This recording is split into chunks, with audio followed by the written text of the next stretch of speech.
Programme ਦੇ ਵਿੱਚ ਆਪ ਸਭ ਦਾ ਨਿੱਘਾ ਸਵਾਗਤ ਹੈ। ਪ੍ਰੋਗਰਾਮ ਲੈ ਕੇ ਹਾਜ਼ਰ ਹੋ ਚੁੱਕੇ ਹਾਂ ਜੀ ਇਸ ਮੌਕੇ ਅਪਡੇਟ ਅਮਰੀਕਾ। ਮੈਂ ਰਾਜਕਨਵੀਰ ਸਿੰਘ ਜੁੜ ਚੁੱਕੇ ਨੇ ਮੇਰੇ ਨਾਲ ਹਰਜੋਤ ਸਿੰਘ ਖਾਲਸਾ ਜੀ। ਹਰਜੋਤ ਸਿੰਘ ਜੀ ਆਇਆਂ ਨੂੰ ਸਵਾਗਤ ਹੈ। ਸਤਿ ਸ੍ਰੀ ਅਕਾਲ ਜੀ। ਸਤਿ ਸ਼੍ਰੀ ਅਕਾਲ, ਧੰਨਵਾਦ ਜੀ ਆਇਆਂ ਨੂੰ। ਪੰਜਾਬੀ ਰੇਡੀਓ ਯੂਐਸਏ ਦੇ ਜਿੰਨੇ ਵੀ ਸਰੋਤੇ ਸਾਡੇ ਸਾਰੇ ਹੀ AM ਸਟੇਸ਼ਨਸ, FM ਸਟੇਸ਼ਨਸ, ਘਰਾਂ ਦੇ ਵਿੱਚ ਰੇਡੀਓ ਸੈਟਸ ਦੇ ਰਾਹੀਂ, ਟੈਲੀਫੋਨ ਦੇ ਰਾਹੀਂ, ਫੇਸਬੁੱਕ, YouTube ਤੇ ਲਾਈਵ ਦੇਖ ਰਹੇ ਹੋ, ਸੁਣ ਰਹੇ ਹੋ, ਸਾਰਿਆਂ ਨੂੰ ਜੀ ਆਇਆਂ ਨੂੰ ਤੇ ਬਹੁਤ ਹੀ ਪਿਆਰ ਤੇ ਸਤਿਕਾਰ ਭਰੀ ਸਤਿ ਸ਼੍ਰੀ ਅਕਾਲ ਸਰੋਤਿਓ। ਅੱਜ ਸਤੰਬਰ ਦੀ 11 ਤਰੀਕ ਆ, ਦਿਨ ਸੋਮਵਾਰ ਆ। ਤੁਹਾਡੇ ਲਈ ਸਵੇਰ ਦਾ ਅਪਡੇਟ ਅਮਰੀਕਾ ਪ੍ਰੋਗਰਾਮ ਲੈ ਕੇ ਹਾਜ਼ਰ ਹੋਏ ਆ। ਸਾਡੇ ਅੱਜ ਦੇ ਇਸ ਪ੍ਰੋਗਰਾਮ ਨੂੰ ਸਪਾਂਸਰ ਕਰਦੇ ਨੇ ਖਾਲਸਾ ਇੰਸ਼ੋਰੈਂਸ ਏਜੰਸੀ, ਜਿਨ੍ਹਾਂ ਦੇ ਕੋਲੋਂ ਤੁਸੀਂ ਹਰ ਇੱਕ ਤਰੀਕੇ ਦੇ ਇੰਸ਼ੋਰੈਂਸ ਕਰਵਾ ਸਕਦੇ ਹੋ। ਇੰਸ਼ੋਰੈਂਸ ਬਾਰੇ ਪਤਾ ਕਰਨ ਲਈ ਕਾਲ ਕਰ ਸਕਦੇ ਹੋ ਨੰਬਰ 408-272-2500 ਦੇ ਉੱਤੇ। ਟੇਰਕੀਆਨਾ ਇਮੀਗ੍ਰੇਸ਼ਨ ਲਾ ਫਰਮ US ਇਮੀਗ੍ਰੇਸ਼ਨ ਦਾ ਹੋਵੇ ਕਿਸੇ ਵੀ ਤਰੀਕੇ ਦਾ ਕੰਮ, ਕਾਲ ਅਟਰਨੀ ਜੇ ਟੇਰਕੀਆਨਾ 415-909-0503 ਦੇ ਉੱਤੇ। ਮਨਜੀਤ ਸਿੰਘ ਕੁਲਾਰ, ਅਵਤਾਰ ਸਿੰਘ ਮੰਜ਼ਲ, ਕਲੋਵਿਸ, ਸਤਨਾਮ ਸਿੰਘ, ਅਮਰਜੀਤ ਸਿੰਘ ਦਸਾਨ, ਸਨੀ ਪੁਰੇਵਾਲ, ਯੂਬਸਰੀ, Lakhvir Singh Samra, Texas, Paramjit Singh Deol, Fresno, Amarjit Singh Stockton, Harnek Singh Pawla, Renton Washington, Dharam Singh Fowler, H&M oil inc ontario, Harjit Singh Lathrop, Antelope, truck stop, Burns, Wyoming, Gurmel Singh, Balbir Bassi, Elk Grove, Karnail Singh Randhawa, ਟਰਲੌਕ। ਸਾਰਿਆਂ ਦਾ ਧੰਨਵਾਦ। ਜੇਕਰ ਤੁਸੀਂ ਜਾਂ ਕੋਈ ਹੋਰ ਕਾਰੋਬਾਰ ਇਸ ਪ੍ਰੋਗਰਾਮ ਨੂੰ ਸਪਾਂਸਰ ਕਰਨਾ ਚਾਹੁੰਦੇ ਹੋ, ਸੰਪਰਕ ਕਰ ਸਕਦੇ ਹੋ 408-722-7698 ਦੇ ਉੱਤੇ।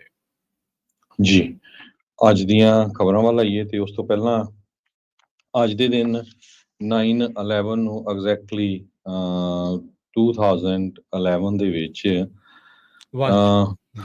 ਜੀ ਹਾਂ 22 ਸਾਲ ਪਹਿਲਾਂ ਇੱਕ ਤਰ੍ਹਾਂ ਦੇ ਨਾਲ ਅਮਰੀਕਾ ਦੇ ਵਿੱਚ ਬਹੁਤ ਵੱਡਾ ਜਿਹੜਾ ਅੱਤਵਾਦੀ ਹਮਲਾ ਹੋਇਆ ਸੀ, ਜਿਹਦੇ ਵਿੱਚ ਹਜ਼ਾਰਾਂ ਹੀ ਇਨੋਸੈਂਟ ਲੋਕ ਜੋ ਆ ਉਹਨਾਂ ਦੀ ਮੌਤ ਹੋ ਗਈ ਸੀ।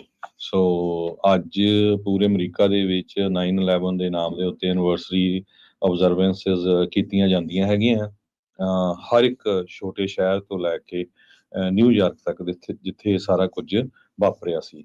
ਲੋਕ ਮੈਮੋਰੀਅਲ ਦੇ ਉੱਤੇ ਇਕੱਠੇ ਹੁੰਦੇ ਆ, ਫਾਇਰ ਹਾਊਸਸ ਤੇ, ਸਿਟੀ ਹਾਲ ਤੇ, ਯੂਨੀਵਰਸਿਟੀ ਦੇ ਕੈਂਪਸਸ ਦੇ ਵਿੱਚ, ਕਿਉਂਕਿ ਇਹ US ਦੀ ਧਰਤੀ ਦੇ ਉੱਤੇ ਇੱਕ ਬਹੁਤ ਵੱਡਾ ਹਮਲਾ ਸੀ, ਜਿਸ ਨੇ ਅਮਰੀਕਾ ਦੇ ਵਿੱਚ ਇਸ ਹਮਲੇ ਤੋਂ ਬਾਅਦ ਸਾਰਾ ਕੁਝ ਚੇਂਜ ਕਰ ਦਿੱਤਾ। 9/11 ਤੋਂ ਪਹਿਲਾਂ ਕੋਈ ਸਿਕਿਉਰਿਟੀ ਨਹੀਂ ਜ਼ਿਆਦਾ ਹੁੰਦੀ ਸੀ ਏਅਰਪੋਰਟਸ ਤੇ, ਤੁਸੀਂ ਜਿੱਦਾਂ ਮਰਜ਼ੀ ਜਾਓ ਆਓ। ਸੋ ਸਿਕਿਉਰਿਟੀਜ਼ ਦੇ ਉੱਤੇ ਬਿਲੀਅਨਸ ਆਫ ਡਾਲਰ ਲੱਗੇ।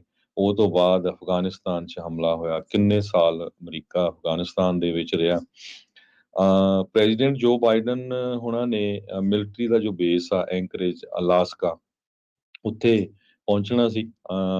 ਹਜੇ ਤੱਕ ਉਹ ਅੱਜ ਪਹੁੰਚਣਗੇ, ਕਿਉਂਕਿ ਪਹਿਲਾਂ ਉਹ ਇੰਡੀਆ ਗਏ ਆ, ਇੰਡੀਆ ਤੋਂ ਬਾਅਦ ਵੀਅਤਨਾਮ, ਤੇ ਹੁਣ ਉਹ ਅਲਾਸਕਾ ਦੇ ਵਿੱਚ 9/11 ਦੇ ਸੰਬੰਧ ਦੇ ਵਿੱਚ ਉੱਥੇ ਜਿਹੜੇ ਜਿੰਨੇ ਵੀ ਲੋਕ ਮਾਰੇ ਗਏ ਸੀ ਉਹਨਾਂ ਨੂੰ ਯਾਦ ਕੀਤਾ ਜਾਊਗਾ। 3000 ਦੇ ਕਰੀਬ ਲੋਕਾਂ ਦਾ ਕਤਲ ਕਰ ਦਿੱਤਾ ਗਿਆ ਸੀ ਜਦੋਂ ਹਾਈਜੈਕਟ ਪਲੇਨ ਜੋ ਸੀ ਉਹ ਨਿਊਯਾਰਕ ਦੇ ਵਰਲਡ ਟ੍ਰੇਡ ਸੈਂਟਰ ਤੇ ਇਸੇ ਤਰ੍ਹਾਂ ਪੈਂਟਾਗਨ ਤੇ ਪੈਂਸਲਵੇਨੀਆ ਦੇ ਫੀਲਡ ਦੇ ਵਿੱਚ ਬੱਚੇ ਸੀ, ਤੇ ਜਿਸ ਨੇ ਅਮਰੀਕਾ ਦੀ ਟੋਟਲੀ ਜੋ ਫੋਰਨ ਪਾਲਿਸੀ ਆ ਉਸ ਨੂੰ ਰੀਸ਼ੇਪ ਕਰ ਦਿੱਤਾ ਸੀ।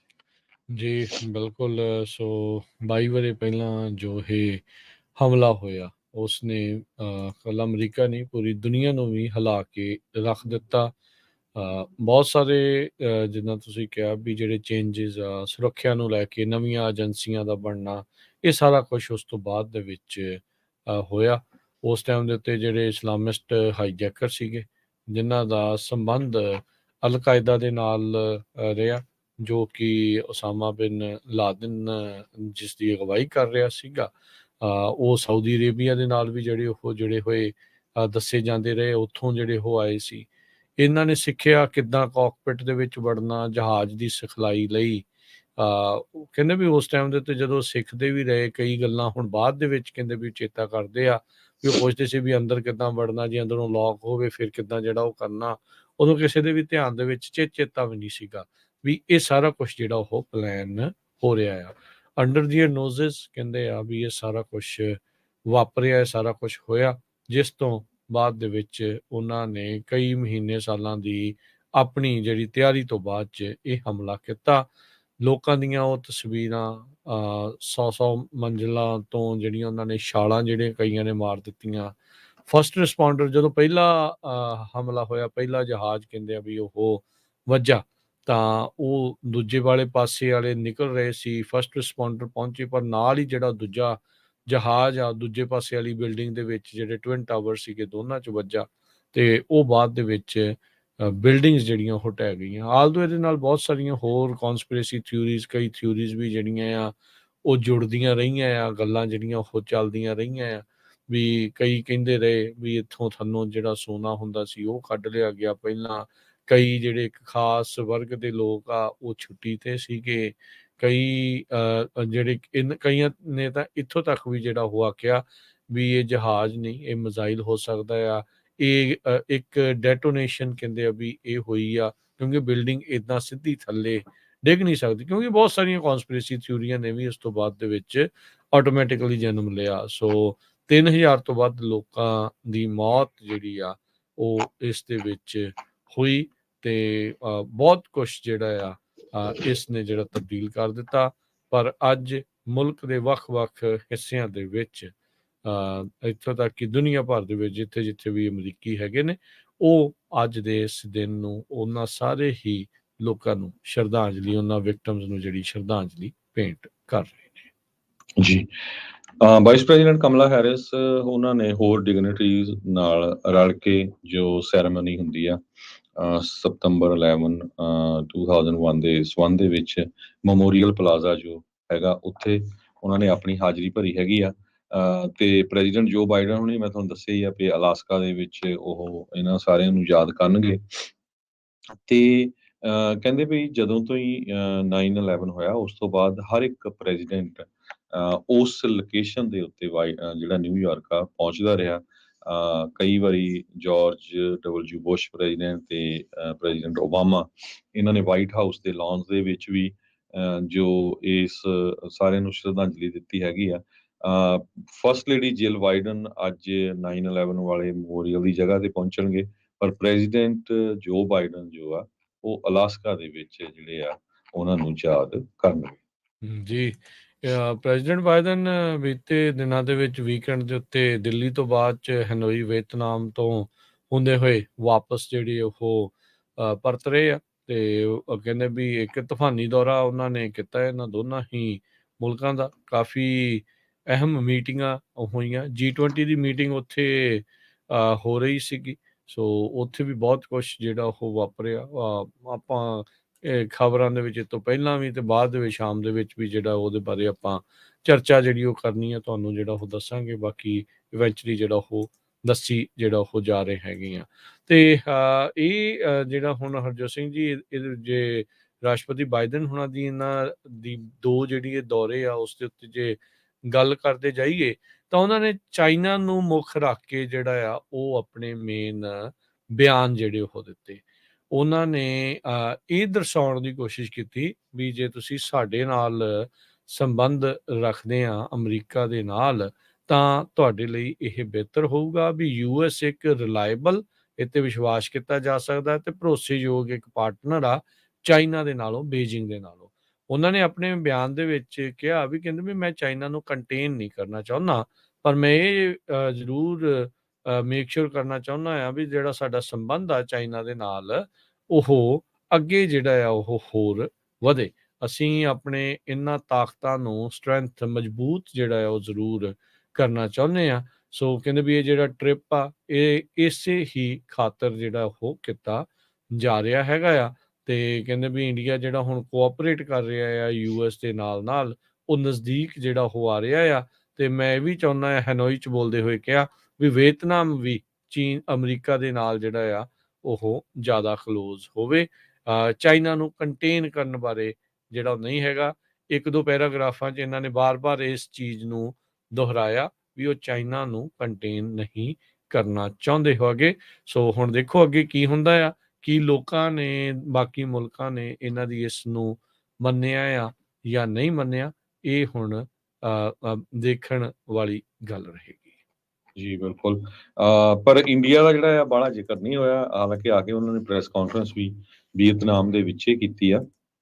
ਵੀਅਤਨਾਮ ਦੀ ਜਿਹੜੀ ਕਮਿਊਨਿਸਟ ਪਾਰਟੀ ਆ ਹੁਣ ਅਮਰੀਕਾ ਦੇ ਨਾਲ ਹੱਥ ਮਿਲਾਉਣਾ ਚਾਹੁੰਦੀ ਆ। ਦੇਖੋ ਵੀ ਇੱਕ ਵਾਰ ਵੀਅਤਨਾਮ ਵਾਰ ਦੇ ਵਿੱਚ ਹਜ਼ਾਰਾਂ ਹੀ ਜਿਹੜੇ ਫੌਜੀ ਆ ਉਹ ਅਮਰੀਕਾ ਦੇ ਉਹ ਉੱਥੇ ਸ਼ਹੀਦ ਹੋ ਗਏ ਸੀ, ਤੇ ਹੁਣ ਕੁਝ ਸਾਲ ਹੀ ਹੋਏ ਆ, ਬਾਹਲੇ ਜ਼ਿਆਦਾ ਸਾਲ ਨਹੀਂ ਹੋਏ, ਤੇ ਹੁਣ ਦੋਸਤੀ ਵੱਲ ਜਿਹੜਾ ਹੱਥ ਇਹਨਾਂ ਦਾ ਵੱਧ ਰਿਹਾ ਹੈਗਾ। ਈਵਨ ਦੋ ਵੀਅਤਨਾਮ ਦੇ ਚਾਈਨਾ ਦੇ ਨਾਲ ਕਾਫੀ ਗੁੱਡ ਰਿਲੇਸ਼ਨ ਆ, ਪਰ ਕਹਿੰਦੇ ਵੀ ਲੱਗ ਰਿਹਾ ਇਕਨੋਮਿਕ ਟਾਈਜ਼ ਨੂੰ ਲੈ ਕੇ USA ਵੱਲ ਜਿਹੜਾ ਜ਼ਿਆਦਾ ਹੱਥ ਵਧਾ ਰਹੇ ਹੈਗੇ ਆ ਵੀਅਤਨਾਮ ਵਾਲੇ, ਕਿਉਂਕਿ ਚਾਈਨਾ ਤੋਂ ਕਾਫੀ ਕੰਪਨੀਆਂ ਜਿਹੜੀਆਂ ਆ ਅਮਰੀਕਾ ਦੀਆਂ ਉਹ ਆਊਟ ਹੋ ਗਈਆਂ ਹੈਗੀਆਂ। ਇਸੇ ਤਰ੍ਹਾਂ ਵੀਅਤਨਾਮ ਦੇ ਰਿਲੇਸ਼ਨ ਰਸ਼ੀਆ ਨਾਲ ਵੀ ਠੀਕ ਹੈਗੇ ਆ, ਸੋ ਇੰਡੀਆ ਦੇ ਵੀ ਰਸ਼ੀਆ ਦੇ ਨਾਲ ਠੀਕ ਆ। ਹੁਣ ਦੇਖਦੇ ਆ ਵੀ ਇਹ ਜਿਹੜੀ G20 ਦੀ ਮੀਟਿੰਗ ਹੋਈ ਆ, ਇਹ ਤੋਂ ਬਾਅਦ ਜਿਹੜਾ ਆ ਕੀ ਕੁਝ ਚੇਂਜ ਹੁੰਦਾ ਹੈਗਾ।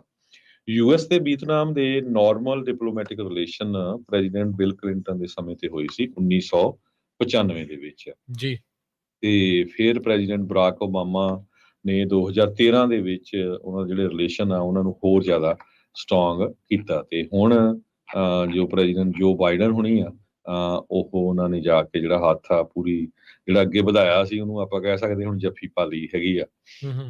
ਕਿਉਂਕਿ ਚਾਈਨਾ ਦਾ ਆਲਟਰਨੇਟਿਵ ਕਿੱਥੇ ਕਿੱਥੇ ਮੈਨੂਫੈਕਚਰਿੰਗ ਪ੍ਰੋਡਕਸ਼ਨ ਸਾਰਾ ਕੁਝ ਹੁਣ ਚੇਂਜ ਹੋ ਰਿਹਾ। ਇੰਡੀਆ ਨਾਲ ਵੀ ਇਹੀ ਗੱਲਬਾਤ ਜਿਹੜੀ ਚੱਲਦੀ ਹੈਗੀ ਆ। US ਹਿਊਮਨ ਰਾਈਟਸ ਵਾਇਲੈਂਸ ਜਿਹੜੀ ਹਿਊਮਨ ਰਾਈਟਸ ਦਾ ਜਿਹੜਾ ਸਾਇਲੈਂਸ ਆ US ਦਾ ਵੀਅਤਨਾਮੀਜ਼ ਗਵਰਨਮੈਂਟ ਦੇ ਪ੍ਰਤੀ, ਉਹਦੇ ਬਾਰੇ ਜਿਹੜੀ ਚੁੱਪੀ ਆ ਉਹ ਜ਼ਰੂਰ ਹੁਣ ਮੀਡੀਆ ਦੇ ਵਿੱਚ ਆਈ ਹੈ ਵੀ ਪ੍ਰੈਜ਼ੀਡੈਂਟ ਬਾਈਡਨ ਨੂੰ ਜਦੋਂ ਆਪਾਂ ਸਾਰੇ ਮੁਲਕਾਂ 'ਚ ਦੇਖਦੇ ਹਾਂ ਵੀ ਜਿੱਥੇ ਜਿੱਥੇ ਵੀ ਹਿਊਮਨ ਰਾਈਟਸ ਦੀ ਵਾਇਲੇਸ਼ਨ ਹੁੰਦੀ ਆ ਉਹ ਵੀਅਤਨਾਮ ਦੇ ਵਿੱਚ ਵੀ ਸਾਨੂੰ ਚੈੱਕ ਕਰਨੀ ਚਾਹੀਦੀ। ਜੀ ਜੀ ਬਿਲਕੁਲ। ਇੱਕ ਉਹ ਵੀ ਮੂਮੈਂਟ ਹੋਇਆ ਪ੍ਰੈਸ ਕਾਨਫਰੰਸ ਦੇ ਉੱਤੇ, ਜਦ ਵਾਈਟ ਹਾਊਸ ਦੀ ਜਿਹੜੀ ਪ੍ਰੈਸ ਸਕੱਤਰ ਕਰੀਨ ਜੀਨ ਪੀਅਰ, ਉਹਨਾਂ ਨੇ ਇੱਕ ਨਿਊਜ਼ ਕਾਨਫਰੰਸ ਜਿਹੜੀ ਚੱਲ ਰਹੀ ਸੀ ਬਾਈਡਨ ਹੋਣਾ ਦੇ ਨਾਲ ਹੈਨੋਈ ਦੇ ਵਿੱਚ, ਉਸ ਨੂੰ ਅਬਰਪਟਲੀ ਅਚਨਚੇਤੇ ਐਂਡ ਕਰ ਦਿੱਤਾ। ਅਜੇ ਉਹ ਕਹਿੰਦੇ ਵੀ ਇੱਕ ਸਵਾਲ ਦਾ ਜਵਾਬ ਦੇ ਰਹੇ ਸੀ, ਪੱਤਰਕਾਰਾਂ ਦੇ ਸਵਾਲਾਂ ਦਾ ਜਵਾਬ ਦੇ ਰਹੇ ਸੀ, ਤਾਂ ਪਿੱਛੋਂ ਜਿਹੜਾ ਆ ਉਹ ਕਹਿਣਾ ਸ਼ੁਰੂ ਕਰ ਦਿੱਤਾ ਵੀ ਥੈਂਕ ਯੂ ਐਵਰੀਬਡੀ। ਇਹ ਜਿਹੜੀ ਪ੍ਰੈਸ ਕਾਨਫਰੰਸ ਆ ਉਹ ਹੁਣ ਇੱਥੇ ਹੀ ਖਤਮ ਜਿਹੜੀ ਉਹ ਹੁੰਦੀ ਆ।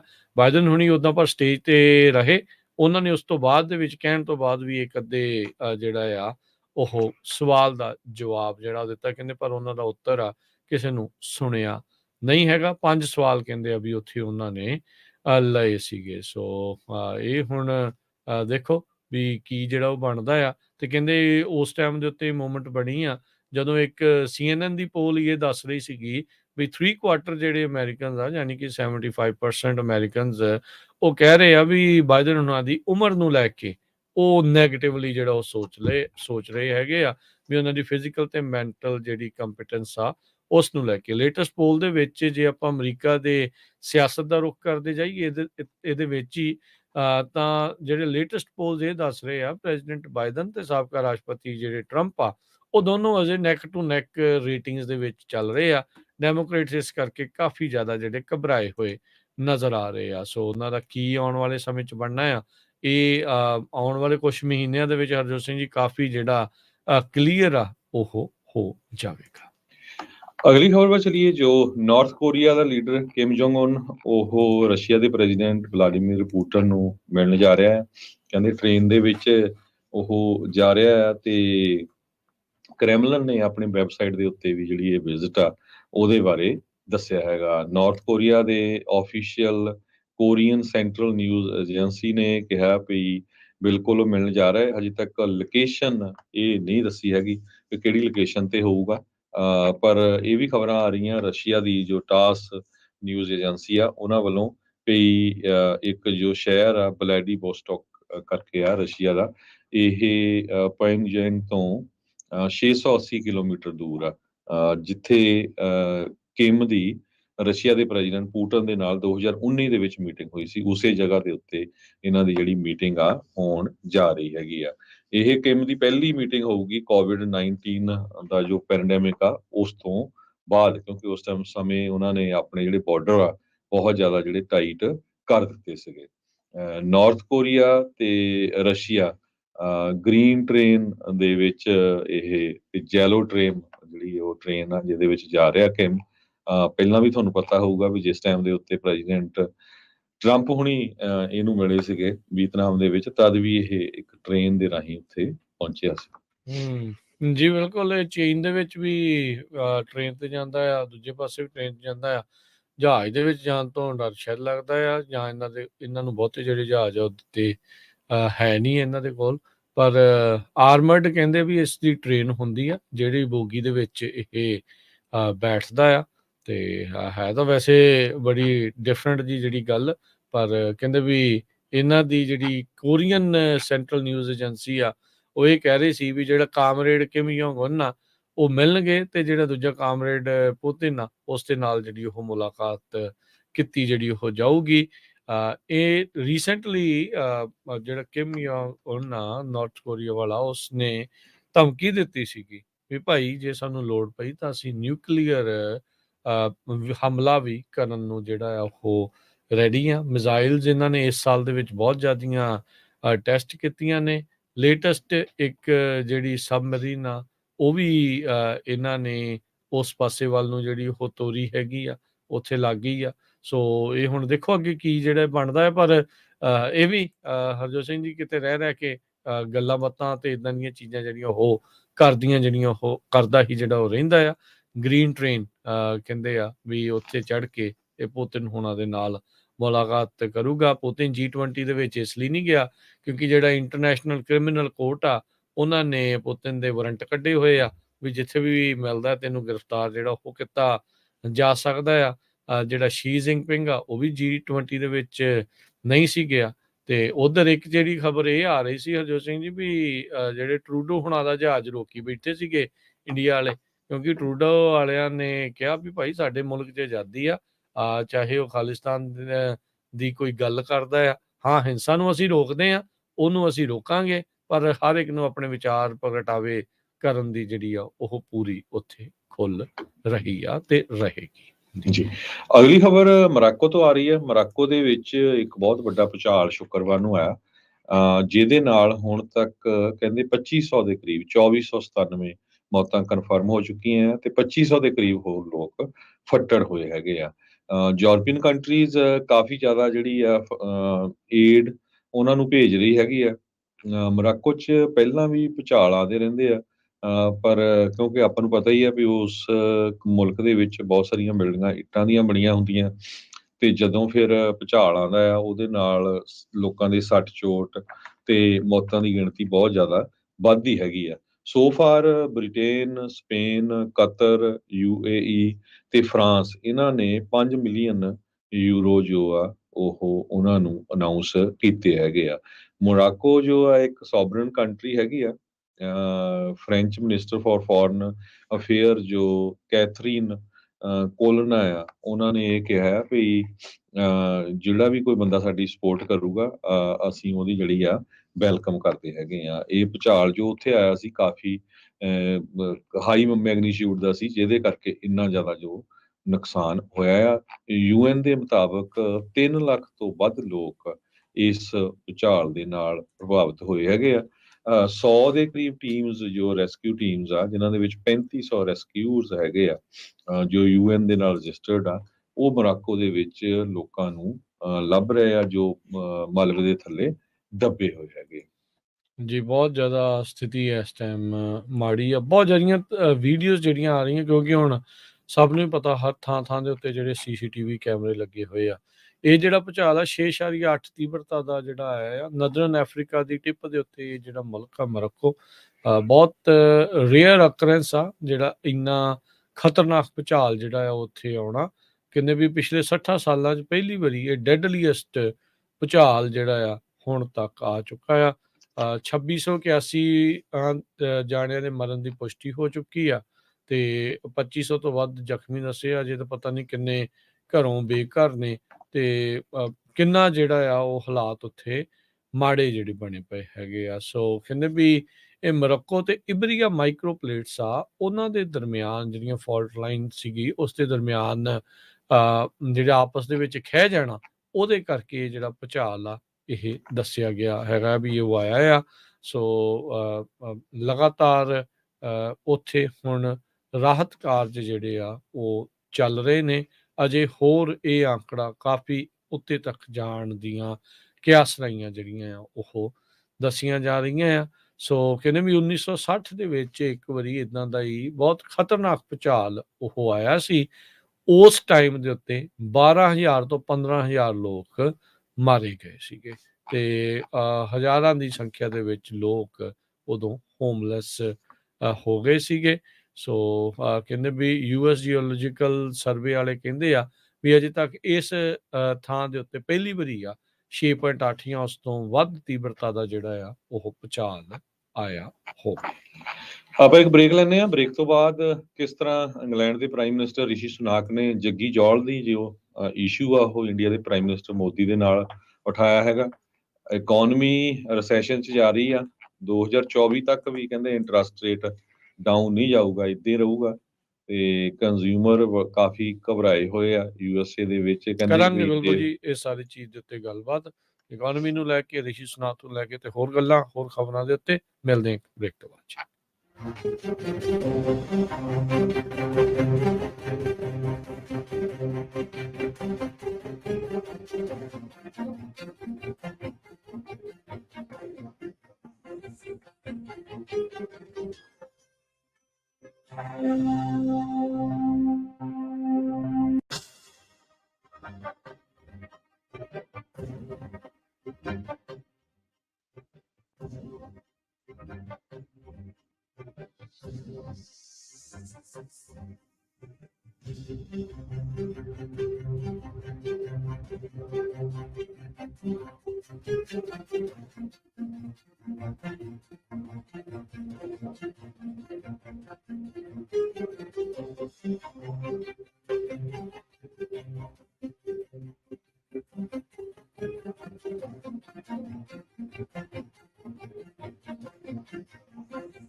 ਬ੍ਰੇਕ ਤੋਂ ਬਾਅਦ ਇੱਕ ਵਾਰੀ ਫਿਰ ਆਪ ਸਭ ਦਾ ਸਵਾਗਤ ਹੈ ਸੋਤੇ ਪ੍ਰੋਗਰਾਮ ਅਪਡੇਟ ਅਮਰੀਕਾ 'ਚ। ਹਰਜੋਤ ਸਿੰਘ ਜੀ, ਜੀ ਆਇਆਂ ਨੂੰ ਸਵਾਗਤ ਹੈ। ਸਤਿ ਸ਼੍ਰੀ ਅਕਾਲ ਜੀ। ਸਤਿ ਸ਼੍ਰੀ ਅਕਾਲ, ਧੰਨਵਾਦ ਜੀ ਆਇਆਂ ਨੂੰ। ਜੀ ਅਗਲੀ ਖਬਰ ਵੱਲ ਚੱਲੀਏ। ਜਿਸ ਤਰ੍ਹਾਂ ਆਪਾਂ ਪਹਿਲਾਂ ਵੀ ਡਿਸਕਸ ਕਰ ਰਹੇ ਸੀ ਵੀ G20 ਦੇ ਵਿੱਚ ਵੱਖ-ਵੱਖ ਮੁਲਕਾਂ ਦੇ ਜੋ ਲੀਡਰਸ ਆ ਉਹ ਇੰਡੀਆ ਦੇ ਵਿੱਚ ਪਹੁੰਚੇ ਤੇ ਜੋ ਆਪਣੇ ਯੂਕੇ ਦੇ ਪ੍ਰਾਈਮ ਮਿਨਿਸਟਰ ਰਿਸ਼ੀ ਸੁਨਾਕ ਆ ਉਹਨਾਂ ਨੇ ਜਗਤਾਰ ਸਿੰਘ ਜੌਲ, ਜੱਗੀ ਜੌਲ ਜਿਹਨਾਂ ਨੂੰ ਆਪਾਂ ਕਹਿੰਦੇ ਆ, ਉਹਨਾਂ ਦਾ ਜੋ ਜੇਲ੍ਹ ਦੇ ਵਿੱਚ ਬੰਦ ਕੀਤਾ ਹੋਇਆ ਉਹਨਾਂ ਦੀ ਜਿਹੜੀ ਡਿਟੈਂਸ਼ਨ ਆ ਉਹਨੂੰ ਲੈ ਕੇ ਉਹਨਾਂ ਨੇ ਇੰਡੀਆ ਦੇ ਪ੍ਰਾਈਮ ਮਿਨਿਸਟਰ ਨਰਿੰਦਰ ਮੋਦੀ ਉਹਨਾਂ ਦੇ ਨਾਲ ਇਸ ਇਸ਼ੂ ਦੇ ਉੱਤੇ ਗੱਲਬਾਤ ਕੀਤੀ ਹੈਗੀ ਆ। ਕਾਰਨ ਇਹ ਆ ਵੀ 70 ਦੇ ਕਰੀਬ ਮੈਂਬਰ ਪਾਰਲੀਮੈਂਟ ਉਹਨਾਂ ਨੇ ਲੌਬੀ ਕੀਤਾ ਸੀ ਪ੍ਰਾਈਮ ਮਿਨਿਸਟਰ ਰਿਸ਼ੀ ਸੁਨਾਕ ਨੂੰ ਵੀ ਉਹਨੂੰ ਜਿਹੜਾ ਉੱਥੋਂ ਛਡਵਾਇਆ ਜਾਵੇ। ਕਿਸੇ ਤਰ੍ਹਾਂ ਦਾ ਵੀ ਕੋਈ ਡਾਇਰੈਕਟਲੀ ਕਿਸੇ ਤਰ੍ਹਾਂ ਦੇ ਉਹਦੇ ਟੈਰਰਿਜ਼ਮ ਚਾਰਜ ਜਾਂ ਕੋਈ ਇਦਾਂ ਦੀ ਗੱਲਬਾਤ ਨਹੀਂ ਹੈ। ਧੱਕੇ ਦੇ ਨਾਲ 5 ਸਾਲ ਤੋਂ ਵੱਧ ਦਾ ਸਮਾਂ ਹੋ ਗਿਆ ਉੱਥੇ ਜਿਹੜੀ ਭਾਰਤ ਦੀ ਸਰਕਾਰ ਆ ਉਹਨਾਂ ਨੇ ਉਸ ਨੂੰ ਵੱਖ-ਵੱਖ ਕੇਸਾਂ ਵਿੱਚ ਪਛਾਣ ਦੀ ਜਿਹੜਾ ਵੱਖ-ਵੱਖ ਕੇਸਾਂ ਦੇ ਵਿੱਚ ਅੰਦਰ ਕਰਨ ਦੀ ਜਿਹੜੀ ਕੋਸ਼ਿਸ਼ ਕੀਤੀ ਹੈਗੀ ਆ, ਹਜੇ ਤੱਕ ਪ੍ਰੂਵ ਨਹੀਂ ਹੋ ਸਕੇ ਤੇ ਉਸ ਨੂੰ ਛੱਡਿਆ ਜਾਵੇ। ਜਗਤਾਰ ਸਿੰਘ ਜੱਗੀ ਜੌਲ 36 ਸਾਲਾਂ ਦਾ ਸਿੱਖ ਹਿਊਮਨ ਰਾਈਟਸ ਦੇ ਉੱਤੇ ਕੈਂਪੇਨਰ ਕਰ ਰਿਹਾ ਸੀ ਤੇ ਕੈਂਪੇਨ ਕਰਦਾ ਸੀ। ਉਹ ਫੇਸਬੁੱਕ ਵੀ ਚਲਾਉਂਦਾ ਸੀ, ਉਹਨਾਂ ਦਾ ਵੈਬਸਾਈਟ ਵੀ ਚਲਾਉਂਦਾ ਸੀ। ਅਕਤੂਬਰ 2017 ਦੇ ਵਿੱਚ ਉਹਨਾਂ ਦਾ ਜਿਹੜਾ ਵਿਆਹ ਹੋਇਆ ਤੇ ਜਿਸ ਟਾਈਮ ਦੇ ਉੱਤੇ ਉਹ ਇੰਡੀਆ ਗਿਆ ਹੋਇਆ ਸੀ ਤੇ ਉਸ ਟਾਈਮ ਦੇ ਉੱਤੇ ਪੰਜਾਬ ਪੁਲਿਸ ਨੇ ਉਹਨਾਂ ਨੂੰ ਇੱਕ ਅਨਮਾਰਕਡ ਕਾਰ ਦੇ ਵਿੱਚ ਧੱਕੇ ਨਾਲ ਚੱਕ ਕੇ ਲੈ ਗਏ ਤੇ ਉਹ ਤੋਂ ਬਾਅਦ ਕਹਿੰਦੇ ਵੀ ਉਹਨਾਂ ਦੇ ਕਾਫੀ ਜ਼ੁਲਮ ਵੀ ਕੀਤਾ ਗਿਆ, ਟਾਰਚਰ ਕੀਤਾ ਗਿਆ, ਇਲੈਕਟ੍ਰਿਕ ਸ਼ੌਕ ਉਹਨਾਂ ਦੇ ਜੈਨਾਈਟਲਸ ਦੇ ਉੱਤੇ ਲਾਏ ਗਏ। ਫਿਰ ਇੱਕ ਚਿੱਟੇ ਕੋਰੇ ਪੇਪਰ ਦੇ ਉੱਤੇ ਸਾਈਨ ਕਰਾਇਆ ਗਿਆ ਕਨਫੈਸ਼ਨ ਡਾਕੂਮੈਂਟ ਦੇ ਉੱਤੇ। ਸੋ ਆਪਾਂ ਨੂੰ ਪਤਾ ਹੀ ਆ ਜਿਹੜੇ ਇੰਡੀਆ ਤੋਂ ਆਏ ਆ ਵੀ ਕਿਸ ਤਰ੍ਹਾਂ ਉੱਥੇ ਦੀ ਪੁਲਿਸ ਆ ਧੱਕਾ ਕਰਦੀ ਹੁੰਦੀ ਆ, ਕੁੱਟ ਮਾਰ ਕੇ ਬਿਨਾਂ ਕਿਸੇ ਗੱਲ ਤੋਂ ਬਲੈਂਕ ਪੇਪਰ ਤੇ ਸਾਈਨ ਕਰਾ ਲੈਂਦੀ ਆ। ਤੇ ਪਰ ਇੰਡੀਅਨ ਅਥਾਰਟੀਜ਼ ਇਹ ਐਲੀਗੇਸ਼ਨ ਜਿਹੜੀਆਂ ਲੱਗੀਆਂ ਉਹਨਾਂ ਨੂੰ ਡਿਨਾਈ ਕਰਦੇ ਆ। ਪਰ ਜਿੰਨੇ ਵੀ ਇੰਡੀਆ ਤੋਂ ਆਏ ਆ ਉਹਨਾਂ ਨੂੰ ਪਤਾ ਹੀ ਆ ਵੀ ਉੱਥੇ ਦੀ ਜਿਹੜੀ ਪੁਲਿਸ ਆ ਕਿੰਨੀ ਜ਼ਾਲਮ ਪੁਲਿਸ ਹੈਗੀ ਆ। ਜੱਗੀ ਜੌਲ ਡਿਟੈਂਸ਼ਨ ਦੇ ਵਿੱਚ ਜੋ ਯੂਕੇ ਦਾ ਸਿਟੀਜ਼ਨ ਆ ਬਹੁਤ ਲੰਮੇ ਸਮੇਂ ਤੋਂ ਹੈਗਾ। ਕਹਿੰਦੇ ਜੀ ਉਹਨਾਂ ਹਿੰਦੂ ਰਿਲੀਜੀਅਸ ਤੇ ਪੋਲੀਟੀਕਲ ਲੀਡਰਸ ਨੂੰ ਅਸੈਸੀਨੇਟ ਕਰਨਾ ਸੀ ਤੇ ਇਹ ਜਿਹੜੇ ਝੂਠੇ ਚਾਰजेस ਆ ਉਹਦੇ ਉੱਤੇ ਲਾਏ ਹੋਏ ਹੈਗੇ ਆ। ਜੀ, ਇਸੇ ਦੇ ਨਾਲ ਯੂਐਸ ਦੇ ਜਿਹੜੇ ਰਾਸ਼ਟਰਪਤੀ ਬਾਈਡਨ ਆ ਉਹਨਾਂ ਨੇ ਮੋਦੀ ਹੁਣਾਂ ਦੇ ਨਾਲ ਹਿਊਮਨ ਰਾਈਟ ਦੇ ਇਸ਼ੂ ਨੂੰ ਵੀ ਜਿਹੜਾ ਉਹ ਚੱਕਿਆ ਤੇ ਨਾਲ ਉਹਨਾਂ ਨੂੰ ਇਹ ਸਮਝਾਉਣ ਦੀ ਕੋਸ਼ਿਸ਼ ਕੀਤੀ ਵੀ ਭਾਈ ਫ੍ਰੀ ਪ੍ਰੈਸ ਬੜੀ ਇੰਪੋਰਟੈਂਟ ਹੁੰਦੀ ਆ ਕਿਸੇ ਵੀ ਡੈਮੋਕ੍ਰੇਸੀ ਨੂੰ ਲੈ ਕੇ। ਯੂਐਸ ਤੇ ਇੰਡੀਆ ਦੇ ਵਿੱਚ ਜਿਹੜੀ ਫਰੀडम ਆਫ ਪ੍ਰੈਸ ਨੂੰ ਲੈ ਕੇ ਜ਼ਮੀਨ ਅਸਮਾਨ ਦਾ ਫਰਕ ਦੇਖਿਆ ਜਾਂਦਾ ਆ। ਜਿੱਥੇ ਇੱਥੇ ਅਮਰੀਕਾ 'ਚ ਕੋਈ ਵੀ ਜਾਣਾ, ਚਾਹੇ ਉਹ ਸਾਬਕਾ ਹੈ ਤੇ ਚਾਹੇ ਉਹ ਮੌਜੂਦਾ ਰਾਸ਼ਟਰਪਤੀ ਆ, ਉਹਨਾਂ ਸਾਰਿਆਂ ਦੇ ਬਾਰੇ ਕੋਈ ਵੀ ਗੱਲ ਜਿਹੜੀ ਵੀ ਉਹਨਾਂ ਨੇ ਗਲਤ ਵੀ ਕੀਤੀ ਹੈ, ਚੰਗੀ ਕੀਤੀ ਆ, ਮਾੜੀ ਕੀਤੀ ਆ, ਉਹ ਬੇਝਿਜਕ ਹੋ ਕੇ ਬੋਲ ਸਕਦਾ ਆ। ਜਦਕਿ ਦੂਜੇ ਪਾਸੇ ਇੰਡੀਆ ਦੇ ਵਿੱਚ ਮੋਦੀ ਬਾਰੇ ਬੋਲਣਾ ਇੱਕ ਹਿਸਾਬ ਦੇ ਨਾਲ ਬਹੁਤ ਵੱਡਾ ਮੁਸ਼ਕਲ ਨੂੰ ਜਿਹੜਾ ਆ ਉਹ ਕਹਿ ਲਓ ਵੀ ਨਿਯੋਤਾ ਦੇਣ ਵਾਲੀ ਗੱਲ ਬਣ ਜਾਂਦੀ ਆ। ਮੋਦੀ ਹੁਣਾਂ ਦਾ ਦੂਜਾ ਕਾਰਜਕਾਲ ਖਤਮ ਹੋਣ ਨੂੰ ਆਇਆ ਆ ਪਰ ਅਜੇ ਤੱਕ ਕੋਈ ਵੀ ਪ੍ਰੈਸ ਕਾਨਫਰੰਸ ਉਹਨਾਂ ਨੇ ਨਹੀਂ ਕੀਤੀ। ਇੰਡੀਆ ਦੇ ਵਿੱਚ ਮੋਦੀ ਦੇ ਕਾਰਜਕਾਲ ਤੋਂ ਬਾਅਦ 'ਚ ਜਿਹੜਾ ਫਰੀडम ਪ੍ਰੈਸ ਦਾ ਇੰਡੈਕਸ ਦੇ ਵਿੱਚ ਇੰਡੀਆ ਜਿਹੜਾ ਹੈ ਉਹ ਹੋਰ ਵੀ ਥੱਲੇ ਨੂੰ ਗਿਆ ਹੈਗਾ ਆ। ਸੋ ਯੂਐਸ ਦੇ ਜਿਹੜੇ ਰਾਸ਼ਟਰਪਤੀ ਬਾਈਡਨ ਆ ਉਹਨਾਂ ਨੇ ਹਿਊਮਨ ਰਾਈਟਸ ਦੇ ਜਿਹੜੇ ਇਸ਼ੂਜ਼ ਆ, ਕਿਉਂਕਿ ਇਹ ਵੀ ਜਿਹੜੀ ਡਿਟੀਰੀਓਰੇਟ ਹੋ ਰਹੀ ਆ, ਐਕਟਿਵਿਸਟ ਦੇ ਜਿਹੜੇ ਹੋਰ ਰਾਈਟ ਗਰੁੱਪ ਆ ਉਹ ਇਹ ਕਹਿ ਰਹੇ ਆ, ਉਹਨਾਂ ਨੇ ਸਵਾਲ ਚੁੱਕੇ ਆ ਇੰਡੀਆ ਦੇ ਜਿਹੜੇ ਹਿਊਮਨ ਰਾਈਟ ਟਰੈਕ ਰੈਕਰਡ ਦੇ ਉੱਤੇ, ਖਾਸ ਕਰਕੇ ਮੋਦੀ ਹੁਣਾਂ ਦੇ ਆਉਣ ਤੋਂ ਬਾਅਦ ਦੇ ਵਿੱਚ। ਉਹਨਾਂ ਨੇ ਉੱਦਾਂ ਉਹਨਾਂ ਦੀ ਸਰਕਾਰ ਨੇ ਇਹ ਸਾਰੀਆਂ ਐਲੀਗੇਸ਼ਨਸ ਨੂੰ ਨਕਾਰਿਆ ਆ ਵੀ ਜਿਹੜੀ ਮਾਈਨੋਰਟੀਜ਼ ਦੇ ਨਾਲ ਕੁਝ ਵੀ ਮਾੜਾ ਨਹੀਂ ਹੁੰਦਾ, ਖਾਸ ਕਰਕੇ ਜਿਹੜੇ ਮੁਸਲਮਾਨ ਆ ਉਹਨਾਂ ਦੇ ਨਾਲ। ਤੇ ਪਰ ਕਹਿੰਦੇ ਵੀ ਇਹ ਵੀ ਕੋਈ ਚੀਜ਼ ਲੁਕੀ ਛਿਪੀ ਨਹੀਂ ਆ। ਵੀ ਜਿਹੜੀ ਹਿੰਦੂ ਨੈਸ਼ਨਲਿਸਟ ਪਾਰਟੀ BJP 2014 ਤੋਂ ਜਦੋਂ ਤੋਂ ਸੱਤਾ ਦੇ ਵਿੱਚ ਆਈ ਆ, ਉਸ ਤੋਂ ਬਾਅਦ ਦੇ ਵਿੱਚ ਉੱਥੇ ਕੀ ਕੁਛ ਫਰਕ ਪਿਆ ਹੈਗਾ ਆ। ਹੁਣ ਦੇਖੋ ਬਾਈਡਨ ਉਹਨਾਂ ਨੂੰ ਪ੍ਰੈਸ ਕਾਨਫਰੰਸ ਜਾ ਕੇ ਵੀਅਤਨਾਮ 'ਚ ਕਰਨੀ ਪਈ, ਕਿਉਂਕਿ ਇੰਡੀਆ ਦੇ ਵਿੱਚ ਤਾਂ ਉਹਨਾਂ ਨੇ ਪਹਿਲਾਂ ਹੀ ਕਹਿ ਤਾ ਸੀਗਾ ਵੀ ਭਾਈ ਅਸੀਂ ਨਹੀਂ ਕਰਦੇ ਮੋਦੀ ਉਹਨਾਂ ਦੇ ਨਾਲ ਜਿਹੜੀ ਕਿਸੇ ਵੀ ਤਰੀਕੇ ਦੀ ਜਿਹੜੀ ਪ੍ਰੈਸ ਕਾਨਫਰੰਸ। ਸੋ ਹੁਣ ਦੇਖੋ ਕੀ ਹੁੰਦਾ ਆ। ਰਿਪੋਰਟਰਸ ਵਿਦਆਊਟ ਬਾਰਡਰਸ RSF ਇੱਕ ਸੰਸਥਾ ਆ ਜਿਹੜੀ ਵਰਲਡ ਪ੍ਰੈਸ ਫਰੀਡਮ ਇੰਡੈਕਸ ਆ, ਉਸ ਦੇ ਲੇਟੈਸਟ ਜਿਹੜੇ ਆંકੜਿਆਂ ਦੇ ਮੁਤਾਬਕ ਮੋਦੀ ਹੁਣਾਂ ਦਾ ਜਿਹੜਾ ਇਸ ਟਾਈਮ ਭਾਰਤ/ਇੰਡੀਆ ਜਿਹੜਾ ਆ ਉਹ 11 ਪਲੇਸ ਹੋਰ ਡ੍ਰੌਪ ਕਰ ਚੁੱਕਾ ਹੈ। 180 ਮੁਲਕਾਂ ਚੋਂ 161ਵੇਂ ਨੰਬਰ ਦੇ ਉੱਤੇ ਇਸ ਟਾਈਮ ਚੱਲ ਰਿਹਾ ਹੈ। ਜੀ ਬਿਲਕੁਲ। ਅਗਲੀ ਜਿਹੜੀ ਇਕੋਨਮੀ ਨੂੰ ਲੈ ਕੇ ਹਰਜੋਤ ਸਿੰਘ ਜੀ ਗੱਲਬਾਤ ਜੇ ਆਪਾਂ ਕਰਦੇ ਜਾਈਏ, ਗੱਲਬਾਤ ਦੀ ਸ਼ੁਰੂਆਤ ਕਰਦੇ ਆ ਸਾਡੇ ਜਿਹੜੇ ਟ੍ਰੈਜਰੀ ਸਕੱਤਰ ਆ ਉਹਨਾਂ ਦੇ ਇਸ ਬਿਆਨ ਨੂੰ ਲੈ ਕੇ। ਕਹਿੰਦੇ ਵੀ US ਦੀ ਇਕੋਨਮੀ ਸੌਫਟ ਲੈਂਡਿੰਗ ਕਰ ਰਹੀ ਆ ਤੇ ਯੈਨਟ ਯੈਲਨ ਉਹਨਾਂ ਨੇ ਇਹ ਬਿਆਨ ਦਿੱਤਾ ਵੀ ਕਹਿੰਦੀ ਮੈਂ feeling very good about it, ਵੀ ਸਾਨੂੰ ਜਿਹੜਾ ਆ ਉਹ ਬਹੁਤ ਇਸ ਨੂੰ ਲੈ ਕੇ ਡਾਟਾ ਨੂੰ ਲੈ ਕੇ ਚੰਗਾ ਜਿਹੜਾ ਉਹ ਲੱਗ ਰਿਹਾ। ਟ੍ਰੈਜਰੀ ਸਕੱਤਰ ਡਾਟਾ ਨੂੰ ਦੇਖ ਕੇ ਉਸ ਦੀ ਪਿੱਠ ਥਾਪੜ ਰਹੇ ਆ ਵੀ ਜਿਹੜੇ ਪ੍ਰਾਈਸ ਗੇਨਸ ਆ ਉਹ ਹੁਣ ਸਲੋ ਹੋ ਰਹੇ ਆ, ਉਹ ਉਨੀ ਰਫਤਾਰ ਦੇ ਨਾਲ ਅੱਗੇ ਨਹੀਂ ਵੱਧ ਰਹੇ ਹੈਗੇ। ਕਹਿੰਦੇ ਵੀ ਜਿਹੜਾ ਮੈਂ ਪ੍ਰੈਡਿਕਸ਼ਨ ਹੁਣ ਦੇਖ ਰਹੀ ਹਾਂ, ਇਸ ਪ੍ਰੈਡਿਕਸ਼ਨ ਦੇ ਬਾਰੇ ਮੈਨੂੰ ਚੰਗਾ ਫੀਲ ਹੋ ਰਿਹਾ ਆ। ਕੱਲ ਇਹਨਾਂ ਨੇ ਇੱਕ ਗੱਲਬਾਤ ਕਰਦੇ ਹੋਏ ਕਿਹਾ ਉਹਨਾਂ ਦੇ ਜਿਹੜੇ ਪ੍ਰੀਵੀਅਸ ਹੋਪ ਇਹ ਸੀ, ਉਮੀਦਾਂ ਸੀਗੀਆਂ ਵੀ US ਰਿਸੈਸ਼ਨ ਨੂੰ ਜਿਹੜਾ ਆ ਉਹ ਅਵੋਇਡ ਕਰ ਜਾਊਗਾ। ਸੋ ਇਹ ਇੱਕ ਇੰਟਰਵਿਊ ਕਰ ਰਹੇ ਸੀ ਆਪਣੇ 에ਅਰਕ੍ਰਾਫਟ ਦੇ ਵਿੱਚ ਹੀ, ਜਦੋਂ G20 ਦੀ ਸਮਿਟ ਤੋਂ ਇਹ ਵਾਪਸ ਆ ਰਹੇ ਸੀਗੇ ਤਾਂ ਉਹਨਾਂ ਨੇ ਬ੍ਰਿਕਸ ਨੂੰ ਲੈ ਕੇ ਉਹਨਾਂ ਦੇ ਕੋਲ ਵੀ ਜਿਹੜੇ ਸਵਾਲ ਜਿਹੜੇ ਉਹ ਕੀਤੇ ਗਏ ਤਾਂ ਉਹਨਾਂ ਨੇ ਉਸ ਦਾ ਹੀ ਉਹੀ ਜਿੱਦਾਂ ਕਹਿ ਸਕਦੇ ਹਾਂ ਵੀ ਰਾਜਨੀਤਿਕ ਜਿਹਾ ਜਵਾਬ ਜਿਹੜਾ ਉਹ ਦਿੱਤਾ, ਕੋਈ ਨਹੀਂ ਜੀ ਅਸੀਂ ਤਾਂ ਸਾਰੇ ਜਣੇ ਇਕੱਠੇ ਮਿਲ ਕੇ ਗਲੋਬਲ ਕੋਆਪਰੇਸ਼ਨ ਦੇ ਨਾਲ ਹੀ ਮਿਲ ਕੇ ਜਿਹੜਾ ਆ ਉਹ ਚੱਲਣਾ ਜਿਹੜਾ ਉਹ ਚਾਹੁੰਦੇ ਹੈਗੇ ਆ। ਸੋ ਯੈਨਟ ਯੈਲਨ ਹੁਣੀ ਵੀ ਉੱਥੇ ਗਏ ਸੀ, ਪ੍ਰੈਜ਼ੀਡੈਂਟ ਬਾਈਡਨ ਵੀ ਉੱਥੇ ਗਏ ਸੀਗੇ। ਸੋ ਅਮਰੀਕਾ ਵਾਲੇ ਚੀਨ ਤੇ ਰੂਸ ਦੇ ਜਿਹੜੇ ਲੀਡਰਸ ਦੀ ਗੈਰ ਹਾਜ਼ਰੀ ਦੇ ਵਿੱਚ ਆਪਣਾ ਸਿੱਕਾ ਚਮਕਾਉਣ ਦੀ ਉਹਨਾਂ ਨੇ ਉੱਥੇ ਪੂਰੀ ਜਿਹੜੀ ਕੋਸ਼ਿਸ਼ ਕੀਤੀ ਆ। ਹੈਡਲਾਈਨ ਇਨਫਲੇਸ਼ਨ ਕਹਿੰਦੇ ਆ ਵੀ ਸਲੋ ਹੋਈ ਆ 3% ਨੂੰ ਜਿਹੜਾ ਉਹ ਲੈ ਕੇ। ਫੈਡਰਲ ਰਿਜ਼ਰਵ 2% ਦੀ ਕਿਆਸਰਾਈਆਂ ਦੇ ਉੱਤੇ ਇਸ ਟਾਈਮ ਲੱਗ ਰਿਹਾ ਆ। ਉਹਨਾਂ ਨੇ ਕਿਹਾ ਵੀ ਪੇਰੋਲਸ ਨਹੀਂ ਇੰਨੀਆਂ ਜਿਹੜੀਆਂ ਉਹ ਘਟੀਆਂ, ਨਾ ਹੀ GDP ਜਿਹੜੀ ਉਹ ਘਟੀ ਆ। ਸੋ ਇਨਫਲੇਸ਼ਨ ਨੂੰ ਲੈ ਕੇ ਜਿਹੜੀ ਸੌਫਟ ਲੈਂਡਿੰਗ ਆ ਉਸ ਵੱਲ ਨੂੰ ਅਮਰੀਕਾ ਜਿਹੜਾ ਹੌਲੀ ਹੌਲੀ ਵੱਧ ਰਿਹਾ ਆ। ਤੇ ਦੂਜੇ ਪਾਸੇ ਹਰਜੋਤ ਸਿੰਘ ਜੀ ਕਈ ਜਿਹੜੇ ਕਿਆਸ ਰਹੀਆਂ, ਕਈ ਅਰਥ ਸ਼ਾਸਤਰੀ ਇਹ ਕਹਿ ਰਹੇ ਆ ਵੀ ਅਮਰੀਕਾ ਹੁਣ ਰਿਸੈਸ਼ਨ ਵੱਲ ਨੂੰ ਵੀ ਜਾ ਸਕਦਾ ਹੈ। ਜੀ ਬਿਲਕੁਲ। ਇਹਦੇ ਸੰਬੰਧ ਦੇ ਵਿੱਚ ਵੱਖ-ਵੱਖ ਰਿਪੋਰਟਸ ਆ ਰਹੀਆਂ, ਕਹਿੰਦੇ ਰੋਲਿੰਗ ਰਿਸੈਸ਼ਨ USA ਦੇ ਵਿੱਚ ਫੁੱਲ ਬਲੋਨ ਆ ਜਾਊਗਾ। ਇਹ 2024 ਦੇ ਵਿੱਚ ਵੀ ਕਹਿੰਦੇ ਇੰਟਰਸਟ ਰੇਟ ਨਹੀਂ ਘਟੂਗਾ। ਚਾਰਲਸ ਸ਼ਵਾਬ ਦੇ ਜੋ ਚੀਫ ਇਨਵੈਸਟਮੈਂਟ ਸਟ੍ਰੈਟਜਿਸਟ ਆ, ਉਹਨਾਂ ਨੇ ਇਹ ਕਿਹਾ ਵੀ 2024 ਚ ਰੇਟ ਕੱਟਸ ਨਹੀਂ ਹੋਊਗੇ, ਜੇ ਹੋਏ ਵੀ ਸ਼ਾਇਦ ਇੱਕ ਅੱਧਾ ਹੋਵੇ ਪਰ ਲੱਗਦਾ ਨਹੀਂ ਹੈਗਾ। ਕਹਿੰਦੇ ਵੀ ਕੰਜ਼ਿਊਮਰ ਗੁੱਡਸ ਤੇ ਮੈਨੂਫੈਕਚਰਿੰਗ ਦੇ ਵਿੱਚ ਬਹੁਤ ਜ਼ਿਆਦਾ ਵੀਕਨੈਸ ਆਈ ਹੈਗੀ ਆ ਤੇ US ਦੀ ਇਕੋਨਮੀ ਇਸ ਟਾਈਮ ਰੋਲਿੰਗ ਰਿਸੈਸ਼ਨ ਦੇ ਵਿੱਚ ਹੈਗੀ ਆ ਤੇ ਫੁੱਲ ਬਲੋਨ ਡਾਊਨਟਾਊਨ ਲੂਮਸ ਹੈਗਾ ਆ। ਇਹ ਜੋ ਚਾਰਲਸ ਸ਼ਵਾਬ ਦੇ ਚੀਫ ਇਨਵੈਸਟਮੈਂਟ ਸਟ੍ਰੈਟਜਿਸਟ ਹੈਗੇ ਆ। ਸੋ ਦੇਖੋ ਟੋਟਲੀ ਆਪੋਜ਼ਿਟ ਜੈਨਟ ਜੈਲਨ ਦੇ ਆ। ਸੋ ਵੱਖ-ਵੱਖ ਜਿਹੜੇ ਇਕੋਨੋਮਿਸਟ ਆ ਉਹ ਆਪਣਾ ਜਿਹੜਾ ਵੱਖ-ਵੱਖ ਵਿਊ ਦੇ ਰਹੇ ਹੈਗੇ ਆ। ਲਿਜ਼ਨ ਸੌਂਡਰਸ ਇਹ ਚੀਫ ਇਨਵੈਸਟਮੈਂਟ ਸਟ੍ਰੈਟਜਿਸਟ ਹੈਗੇ ਆ ਚਾਰਲਸ ਸ਼ਵਾਬ ਦੇ, ਉਹਨਾਂ ਨੇ ਵੀ ਇਹ ਕਿਹਾ ਹੈਗਾ ਆ ਵੀ actually leading indicators have absolutely imploded. So recession ਉਹ ਵੀ ਕਹਿੰਦੇ ਵੀ ਆਊਗਾ ਹੀ ਆਊਗਾ।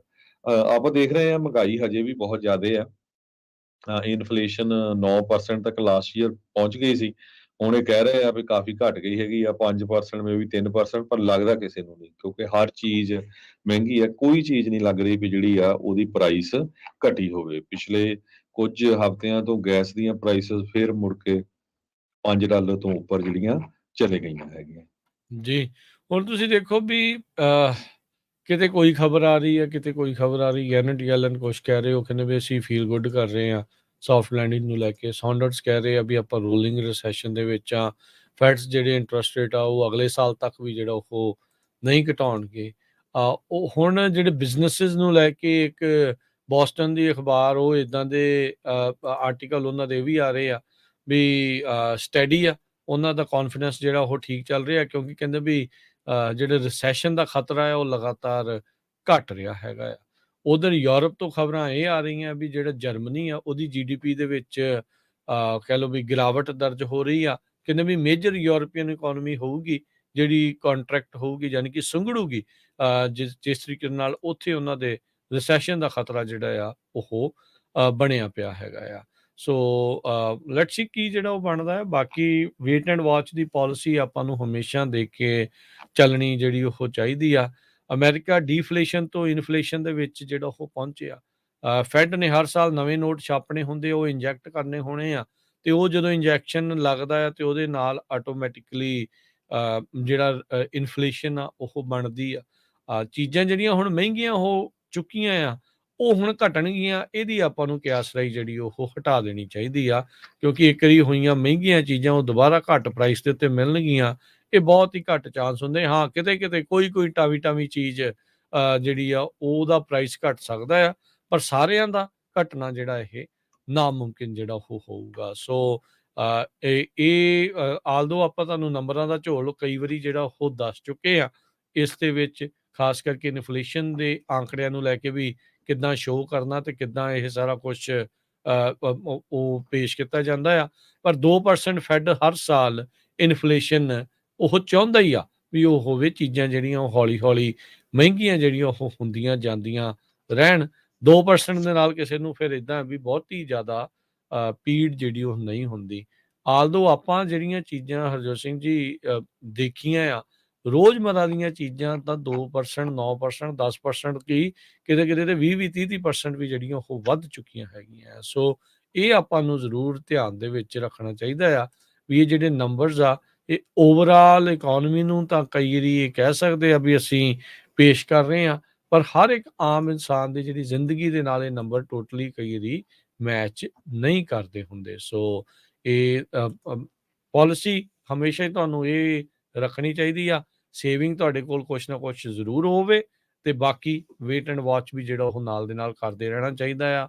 ਡੀਲਸ ਜਿਹੜੀਆਂ ਚੰਗੀਆਂ ਹੁੰਦੀਆਂ ਆ ਓਬਵੀਅਸਲੀ ਉਹ ਬੰਦਾ ਕਹਿੰਦਾ ਹੀ ਆ ਵੀ ਜਿਹੜਾ ਕਰ ਲੈਣਾ ਚਾਹੀਦਾ ਆ। ਬਾਕੀ ਹਰ ਇੱਕ ਜਣਾ ਆਪੋ ਆਪਣੇ ਹਿਸਾਬ ਦੇ ਨਾਲ ਚੱਲਦਾ ਆ। ਹਾਲਾਤ ਅਜੇ ਵੀ ਡਾਵਾਡੋਲ ਵਾਲੀ ਸਥਿਤੀ ਦੇ ਵਿੱਚ ਹੀ ਚੱਲ ਰਹੇ ਨੇ, ਕਿਉਂਕਿ ਜਿਹੜਾ ਮਾਈਟੀ ਅਮਰੀਕਨ ਕੰਜ਼ਿਊਮਰ ਆ ਉਹਦੇ ਮੂਹਰੇ ਵੀ ਕੰਧ ਕਹਿੰਦੇ ਆ ਵੀ ਬਹੁਤ ਤਗੜੀ ਹੋਈ ਆ। ਖਰਚਾ ਉਹਨਾਂ ਨੇ ਬਥੇਰਾ ਕਰਦੇ ਰਹੇ ਆ, ਪਰ ਕਹਿੰਦੇ ਵੀ ਹੁਣ ਉਹਨਾਂ ਦੀ ਵੀ ਬਹੁਤੀ ਵਾਹ ਜਿਹੜੀ ਆ ਨਹੀਂ ਚੱਲ ਰਹੀ ਹੈਗੀ। ਜੀ, ਅਗਲੀ ਖਬਰ ਵੱਲ ਚਲੀਏ। ਹਜੇ ਕੁਛ ਮਹੀਨੇ ਹੀ ਹੋਏ ਆ, ਸਰੋਤਿਆਂ ਨੂੰ ਯਾਦ ਹੋਊਗਾ ਵੀ ਆਪਣਾ ਪੰਜਾਬੀ ਹਰਿਆਣੀ ਮੂਲ ਦਾ ਨੌਜਵਾਨ ਕਲੋਵਿਸ ਦੇ ਵਿੱਚ ਵਾਈਸੇਲੀਆ ਦੇ ਵਿੱਚ ਜੀ ਇੱਕ ਲਿਕਰ ਸਟੋਰ ਤੇ ਗੋਲੀ ਮਾਰ ਕੇ ਮਾਰ ਦਿੱਤਾ ਗਿਆ ਸੀ। ਕੁਛ ਮਹੀਨੇ ਦੀ ਗੱਲ ਆ।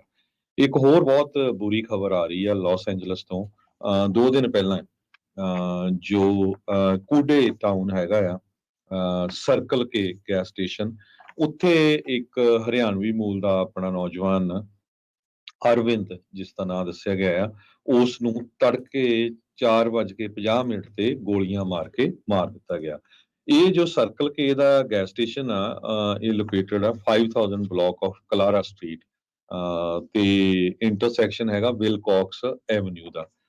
ਹੋਮੋਸਾਈਡ ਦੇ ਡਿਟੈਕਟਿਵਸ ਜੋ Los Angeles county sheriff department ਦੇ ਨਾਲ ਆ, ਉਹ ਕਹਿੰਦੇ ਅਸੀਂ ਇਸ ਸ਼ੂਟਿੰਗ ਦੀ ਇਨਵੈਸਟੀਗੇਸ਼ਨ ਕਰ ਰਹੇ ਹੈਗੇ ਆ, ਜੋ ਸਰਕਲ ਕੇ ਕਨਵੀਨੀਅੰਸ ਸਟੋਰ ਤੇ ਗੈਸ ਸਟੇਸ਼ਨ ਦੇ ਉੱਤੇ ਵਾਪਰੀ ਹੈਗੀ ਆ। ਕਹਿੰਦੇ ਵੀ ਇੱਕ ਕਾਲੇ ਰੰਗ ਦੀ ਸੀਡਾਨ ਕਾਰ ਆ, ਉਸ ਨੂੰ ਉੱਥੋਂ ਨਿਕਲਦੇ ਹੋਏ ਦੇਖਿਆ ਆ ਜਦੋਂ ਉਹ ਗੋਲੀਆਂ ਮਾਰ ਕੇ ਇਸ ਨੌਜਵਾਨ ਨੂੰ ਉੱਥੋਂ ਭੱਜ ਗਿਆ। ਤੇ ਅਰਵਿੰਦ ਕੁਡੇ ਬੜਾ ਯੰਗ ਨੌਜਵਾਨ, ਹਜੇ ਇੰਨਾ ਦਰਦਨਾਕ ਖਬਰ ਆ, ਤੁਸੀਂ ਹੈਰਾਨ ਹੋਗੇ, 4 ਮਹੀਨੇ ਪਹਿਲਾਂ ਹੀ ਹਜੇ ਅਮਰੀਕਾ ਦੇ ਵਿੱਚ ਆਇਆ ਸੀ, ਤੇ ਆਪਣੇ ਮਾਂ-ਬਾਪ ਦਾ ਇਕਲੌਤਾ ਹੀ ਪੁੱਤਰ ਸੀ। 2 ਉਹਦੀਆਂ ਭੈਣਾਂ ਆ ਤੇ ਬਜ਼ੁਰਗ ਉਹਦੇ ਜਿਹੜੇ ਪਿੱਛੇ ਇੰਡੀਆ ਦੇ ਵਿੱਚ ਹੈਗੇ ਆ। ਸੋ ਬਹੁਤ ਹੀ ਜਿਹੜੀ ਮਾੜੀ ਖਬਰ ਆਈ ਆ। ਸੋ ਇਹ ਆਪਾਂ ਦੇਖਦੇ ਹੀ ਆ ਵੀ ਹਰ ਮਹੀਨੇ, ਹਰ ਹਫ਼ਤੇ ਇਦਾਂ ਦੀ ਚੀਜ਼ ਜਿਹੜੀ ਵਾਪਰਦੀ ਰਹਿੰਦੀ ਆ। ਸੋ ਇਸ ਸ਼ੂਟਿੰਗ ਦੇ ਸੰਬੰਧ ਦੇ ਵਿੱਚ ਲਾਸ ਐਂਜਲਸ ਦੀ ਜੋ ਪੁਲਿਸ ਡਿਪਾਰਟਮੈਂਟ ਆ, ਉਹਨਾਂ ਦੇ ਹੋਮੋਸਾਈਡ ਦੀ ਡਿਵੀਜ਼ਨ ਆ, ਉਹਨਾਂ ਦਾ ਨੰਬਰ 323 890 5500 ਦੱਸਿਆ ਗਿਆ ਹੈ ਕਿ ਕਿਸੇ ਤਰ੍ਹਾਂ ਦੀ ਵੀ ਜਾਣਕਾਰੀ ਹੋਵੇ ਇਸ ਨੰਬਰ ਦੇ ਉੱਤੇ ਉਹ ਕਾਲ ਕਰਕੇ ਦੱਸ ਸਕਦੇ ਆ। ਪਰ ਰਾਜਕਰਮਵੀਰ ਸਿੰਘ ਜੀ, ਸਭ ਤੋਂ ਵੱਡੀ ਹੈਰਾਨੀ ਇਹ ਆ, ਆਪਣੀਆਂ ਕਈ ਸਟੋਰਾਂ ਵਾਲਿਆਂ ਦੀਆਂ ਆਰਗੇਨਾਈਜੇਸ਼ਨ ਬਣੀਆਂ ਆ, ਗੁਰੂ ਘਰ ਆ, ਪੋਲੀਟੀਸ਼ੀਅਨਾਂ ਨੂੰ ਸੱਦਦੇ ਆ, ਉਹਨਾਂ ਨੂੰ ਸਰੋਪੇ ਦਿੰਦੇ ਆ, ਉਹਨਾਂ ਨਾਲ ਡੀਲਸ ਬਣਾਉਂਦੇ ਆ। ਹੁਣ SV 553 ਜਿਹੜਾ ਤੁਹਾਡੇ ਸਾਹਮਣੇ ਚੱਲ ਰਿਹਾ ਆ, ਵੀ ਜਿਹੜੇ ਲੋਕ ਉੱਥੇ ਕੰਮ ਕਰਦੇ ਆ ਜਾਂ ਜਿਹੜੇ ਬਿਜ਼ਨਸ ਓਨਰਸ ਆ, ਉਹਨਾਂ ਦੀ ਸੇਫਟੀ ਦੇ ਲਈ ਗਵਰਨਮੈਂਟ ਕੀ ਕਰਦੀ ਆ? ਕਦੇ ਕਿਸੇ ਨੇ ਪੁੱਛਿਆ? ਮੈਨੂੰ ਨਹੀਂ ਲੱਗਦਾ ਵੀ ਕੋਈ ਹਫ਼ਤਾ ਨਹੀਂ ਲੱਗਦਾ ਜਦੋਂ ਕੋਈ ਵੀ ਜਿਹੜਾ ਪੰਜਾਬੀ ਆ ਆਪਣੇ, ਉਹ ਕੈਲੀਫੋਰਨੀਆ ਦੇ ਅਟਾਰਨੀ ਜਨਰਲ ਰੌਬ ਮੰਟਾ ਦਾ ਫੰਡ ਰੇਜ਼ਿੰਗ ਨਹੀਂ ਕਰਦੇ। ਹਰ ਹਫ਼ਤੇ ਤੁਸੀਂ ਖਬਰਾਂ ਸੁਣਦੇ ਆ ਵੀ ਜੀ ਉਹਦੇ ਘਰ ਫੰਡ ਰੇਜ਼ਿੰਗ ਹੋਇਆ, ਉਹਦੇ ਘਰ ਫੰਡ ਰੇਜ਼ਿੰਗ ਹੋਇਆ। ਡਿਪਾਰਟਮੈਂਟ ਆਫ ਜਸਟਿਸ ਉਹਦੇ ਅੰਡਰ ਆਉਂਦੀ ਆ। ਭਾਈ ਜਿਹੜੇ ਕ੍ਰਿਮੀਨਲ ਆ, ਏਦਾਂ ਭੱਜੇ ਫਿਰਦੇ ਹੈਗੇ ਆ, ਉਹਨਾਂ ਨੂੰ ਜੇ ਤੁਸੀਂ ਕ੍ਰਾਈਮ ਨੂੰ ਰੋਕਣਾ ਤਾਂ ਕ੍ਰਿਮੀਨਲ ਦੇ ਪਿੱਛੇ ਜਾਣਾ, ਨਾ ਕਿ ਤੁਸੀਂ ਬਿਜ਼ਨੈਸਸ ਦੇ ਪਿੱਛੇ। ਬਿਜ਼ਨੈਸਸ ਵਾਲੇ ਵੀ ਹਰਟ ਹੋ ਰਹੇ, ਜਿਹੜੇ ਕੰਮ ਕਰਨ ਵਾਲੇ ਆ ਉਹ ਵਿਚਾਰੇ ਮਾਰੇ ਜਾ ਰਹੇ ਹੈਗੇ ਆ। ਬਿਲਕੁਲ ਸੋ ਇਸ ਇਸ਼ੂ ਦੇ ਉੱਤੇ ਫੋਕਸ ਕਰਨਾ ਚਾਹੀਦਾ ਹੈਗਾ। ਜਿਹੜੇ ਤੁਹਾਡੇ ਪੋਲੀਟੀਸ਼ੀਅਨ ਆ, ਜਿਨ੍ਹਾਂ ਨੂੰ ਤੁਸੀਂ ਪੈਸੇ ਇਕੱਠੇ ਕਰਕੇ ਦਿੰਦੇ ਆ, ਉਹਨਾਂ ਨੂੰ ਭਾਈ ਪੁੱਛਿਆ ਕਰੋ, ਨਾ ਕਿ ਫੋਟੋ ਖਿਚਾ ਕੇ ਹਟ ਜਾਇਆ ਕਰੋ। ਬਹੁਤ ਹੀ ਜਿਹੜੀ ਮਾੜੀ ਖਬਰ ਆ। ਹੁਣ ਕਿਸੇ ਨੇ ਆਣੀ ਆ ਉੱਥੇ, ਕੋਈ ਅਟਾਰਨੀ ਜਨਰਲ ਦਾ ਆਫਿਸ ਦਾ ਕੋਈ EMPLOYEE ਉੱਥੇ ਜਾਊਗਾ ਪੁੱਛ ਕੇ ਵੀ ਭਾਈ ਕੀ ਹੋਇਆ ਸੀ, ਵੀ ਸਾਨੂੰ ਜਿਹੜੀ ਆ ਬਹੁਤ ਦੁੱਖ ਹੈਗਾ ਆ? ਜਾਂ ਕੋਈ ਇਹ ਆਰਗੇਨਾਈਜੇਸ਼ਨ ਦੇ ਬੰਦੇ ਜਾਊਗੇ, ਜਾਂ ਕੋਈ ਗੁਰਦੁਆਰੇ ਜਾਂ ਮੰਦਿਰ ਵਾਲੇ ਉਹਨਾਂ ਦੀ ਸਪੋਰਟ ਕਰੂਗੇ, ਹਨਾ? ਤੇ ਇਹ ਬਹੁਤ ਹੀ ਜਿਹੜੀ ਮਾੜੀ ਗੱਲ ਆ। ਸੋ ਪੋਲੀਟੀਸ਼ੀਅਨਾਂ ਨੂੰ ਸਪੋਰਟ ਕਰਨ ਦੀ ਬਜਾਏ, ਉਹ ਜਦੋਂ ਤੁਸੀਂ ਸਪੋਰਟ ਕਰਦੇ, ਉਹਨਾਂ ਨੂੰ ਜਿਹੜੇ ਸਾਡੇ ਮੇਨ ਇਸ਼ੂ ਆ ਵੀ ਭਾਈ ਅਸੀਂ ਤਾਂ ਕੰਮ ਕਰਦੇ ਮਾਰੇ ਜਾ ਰਹੇ ਹੈਗੇ ਆ, ਬਿਲਕੁਲ ਬਿਜ਼ਨੈਸਸ ਹਰਟ ਹੋ ਰਹੇ ਹੈਗੇ ਆ, ਤੁਸੀਂ ਸਾਡੇ ਲਈ ਕੀ ਕਰ ਰਹੇ ਆ? ਜੋ ਬਰਸਾਈਲੀਆ ਦੇ ਵਿੱਚ ਵਾਪਰਿਆ ਸੀ, ਉਹ ਜਿਸ ਨੇ ਗੋਲੀਆਂ ਚਲਾਈਆਂ ਸੀ, ਉਹ 18 ਸਾਲਾਂ ਦਾ ਸੀ। 13 ਸਾਲ ਦਾ ਉਹ ਪਹਿਲਾਂ ਸੀ ਜਦੋਂ ਉਸਨੇ ਕਤਲ ਕਰਤਾ ਸੀ, ਤੇ 2-3 ਸਾਲ ਬਾਅਦ ਛੁੱਟ ਕੇ ਬਾਹਰ ਆ ਗਿਆ ਸੀ। ਸੋ ਇਹ ਜਿਹੜੀ ਇੱਥੇ ਦਾ ਜਿਹੜਾ ਜਸਟਿਸ ਡਿਪਾਰਟਮੈਂਟ ਆ, ਉਹ ਕੀ ਕਰ ਰਿਹਾ ਇਸ ਇਸ਼ੂ ਦੇ ਉੱਤੇ? ਜਿੰਨੇ ਵੀ ਸਾਡੇ ਸਰੋਤੇ ਸੁਣ ਰਹੇ ਆ ਨਾ, ਉਹ ਕੋਈ ਵੀ ਤੁਹਾਡਾ ਪੋਲੀਟੀਸ਼ੀਅਨ ਆਉਂਦਾ ਹੈ, ਉਹਨਾਂ ਨੂੰ ਇਸ ਇਸ਼ੂ ਦੇ ਉੱਤੇ ਪੁੱਛਣਾ ਚਾਹੀਦਾ ਹੈਗਾ।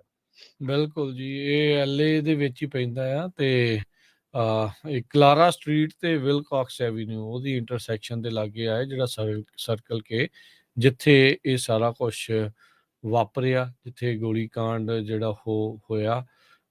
ਗਨ ਸ਼ਾਟ ਵੂੰਡ ਸੀਗੇ, ਯਾਨੀ ਕਿ ਗੋਲੀ ਦਾ ਸ਼ਿਕਾਰ ਹੋਇਆ ਹੈ ਮੁੰਡਾ, ਜਿਸ ਦੇ ਨਾਲ ਜਿਹੜੀ ਇਹ ਘਟਨਾ ਵਾਪਰੀ। ਹੁਣ ਤੁਸੀਂ ਦੇਖੋ ਵੀ ਕੀ ਜਿਹੜਾ ਉਹ ਹੋਊਗਾ।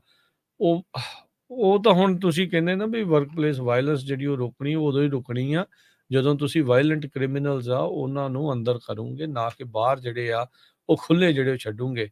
ਹਾਂ, ਤੁਸੀਂ ਇਹ ਤਾਂ ਜ਼ਰੂਰ ਕਹੀ ਜਾਂਦੇ ਆ ਵੀ ਭਾਈ ਤੁਸੀਂ ਉਹਨੂੰ ਕਨਫਰੰਟ ਨਾ ਕਰੋ, ਇਹ ਨਾ ਕਰੋ। ਉਹ ਕੋਈ ਵੀ ਜਿਹੜੀ ਅਕਲਮੰਦ ਬੰਦਾ ਹੈ, ਉਹ ਇਦਾਂ ਇਹੋ ਜਿਹੇ ਸ਼ਦਾਈਆਂ ਦੇ ਨਾਲ ਕਨਫਰੰਟ ਨਹੀਂ ਹੋਣਾ ਚਾਹੁੰਦਾ। ਪਰ ਪ੍ਰੋਬਲਮ ਇਹ ਆ ਵੀ ਭਾਈ ਇਹ ਇਦਾਂ ਕਿਉਂ ਇੰਨਾ ਖੁੱਲੇ ਆਮ ਜਿਹੜਾ ਉਹ ਤੁਰੇ ਫਿਰ ਰਹੇ ਆ।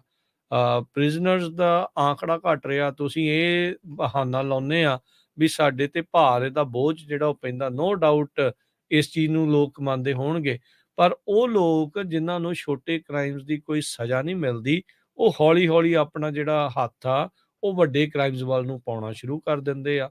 ਸ਼ੁਰੂ ਹੁੰਦਿਆਂ ਹੀ ਜੇ ਇਦਾਂ ਦੀਆਂ ਚੀਜ਼ਾਂ ਨੂੰ ਤੁਸੀਂ ਨਹੀਂ ਰੋਕੋਗੇ ਤਾਂ ਫਿਰ ਅੱਗੇ ਜਾ ਕੇ ਕਰਨਾ ਕੀ ਹੈਗਾ ਆ? ਕਿੱਥੇ ਨੇ ਉਹ ਲੋਕ ਜਿਹੜੇ ਕਹਿੰਦੇ ਸੀਗੇ ਵੀ ਨਹੀਂ ਜੀ ਸਭ ਕੁਝ ਸੈੱਟ ਆ, ਸਭ ਕੁਝ ਠੀਕ ਆ, ਆਪਾਂ ਐਗਜ਼ੈਮਟ ਆ, ਹੁਣ ਆਪਾਂ ਨੂੰ ਫਿਕਰ ਕਰਨ ਦੀ ਕੋਈ ਲੋੜ ਨਹੀਂ। ਇਸੇ ਗੱਲਬਾਤ ਦੇ ਦੌਰਾਨ ਹੀ ਸਾਰਾ ਕੁਝ ਇਹ ਹੋ ਗਿਆ ਆ। ਇਹਦੀ ਬਾਂਹ ਕੌਣ ਫੜੂਗਾ? ਇਦਾਂ ਦੀਆਂ ਵਾਰਦਾਤਾਂ ਕਦੋਂ ਰੁਕਣਗੀਆਂ? ਕਦੋਂ ਜਿਹੜੇ ਕ੍ਰਿਮੀਨਲ ਆ ਉਹ ਸਲਾਖਾਂ ਦੇ ਪਿੱਛੇ ਹੋਣਗੇ ਤੇ ਆਮ ਲੋਕ, ਕੰਮ ਕਰਨ ਵਾਲੇ ਆ ਜਾਂ ਉਹ ਮਾਲਕ ਹੋਣ, ਚਾਹੇ ਸਟੋਰਾਂ ਦੇ ਵਿੱਚ ਜਾਣ ਵਾਲੇ ਲੋਕ ਆ, ਉਹ ਆਪਣੇ ਆਪ ਨੂੰ ਸੇਫ ਮਹਿਸੂਸ ਕਰਨਗੇ। So we need to do something. 2024 ਆ ਰਿਹਾ ਆ, ਇਲੈਕਸ਼ਨਾਂ ਆ ਰਹੀਆਂ ਆ, ਇਹਨਾਂ ਦੇ ਦਿਵਾਲੇ ਹੋ ਜਾਓ। ਬਹੁਤ ਝੂਠੀਆਂ ਅਫਵਾਹਾਂ ਵੀ ਇਹਨਾਂ ਨੇ ਫੈਲਾਉਣੀਆਂ ਆ ਜੀ, ਸਾਨੂੰ ਜੀ ਇਹਨਾਂ ਨੇ ਆਹ ਕਰਤਾ, ਇਹਨਾਂ ਨੇ ਜੀ ਉਹ ਕਰਤਾ। ਭਾਈ ਸਵਾਲ ਪੁੱਛਣਾ ਕੋਈ ਇਹਦੇ ਵਿੱਚ ਮਾੜੀ ਚੀਜ਼ ਨਹੀਂ ਹੁੰਦੀ। ਹਾਂ, ਜਦੋਂ ਉਹ ਹੁੰਦੇ ਆ ਜੀ, ਚੋਰ ਹੁੰਦੇ ਆ, ਜਦੋਂ ਉਹਨਾਂ ਦੇ ਮਨ 'ਚ ਮੈਲ ਹੁੰਦੀ ਆ, ਉਦੋਂ ਉਹਨਾਂ ਨੇ ਬਹਾਨੇ ਲਾਉਣੇ ਆ ਜੀ, ਸਾਨੂੰ ਇੱਦਾਂ ਕਹਿਤਾ ਜੀ, ਸਾਨੂੰ ਉੱਦਾਂ ਕਹਿਤਾ। ਤੁਸੀਂ ਉਹਨਾਂ ਨੂੰ ਆਪਣੀ ਵੋਟ ਦੇ ਰਹੇ ਆ, ਤੁਸੀਂ ਉਹਨਾਂ ਨੂੰ ਆਪਣੇ ਡਾਲਰ ਦੇ ਰਹੇ ਆ, ਉਹ ਤੁਹਾਡੀ ਟੈਕਸ ਪੇਅਰ ਮਨੀ ਦੇ ਉੱਤੇ ਕੰਮ ਕਰ ਰਹੇ ਆ, ਤੇ ਜੇ ਤੁਹਾਡੇ ਲਈ ਨਹੀਂ ਕੰਮ ਕਰ ਰਹੇ ਤਾਂ ਫਿਰ ਉਹ ਕਿਹਦੇ ਲਈ ਕਰ ਰਹੇ ਆ? ਸੋ ਇਹ ਜ਼ਰੂਰ ਉਹਨਾਂ ਨੂੰ ਸਵਾਲ ਜਿਹੜੇ ਆ ਉਹ ਹੋਣੇ ਹੀ ਚਾਹੀਦੇ ਨੇ ਜੀ।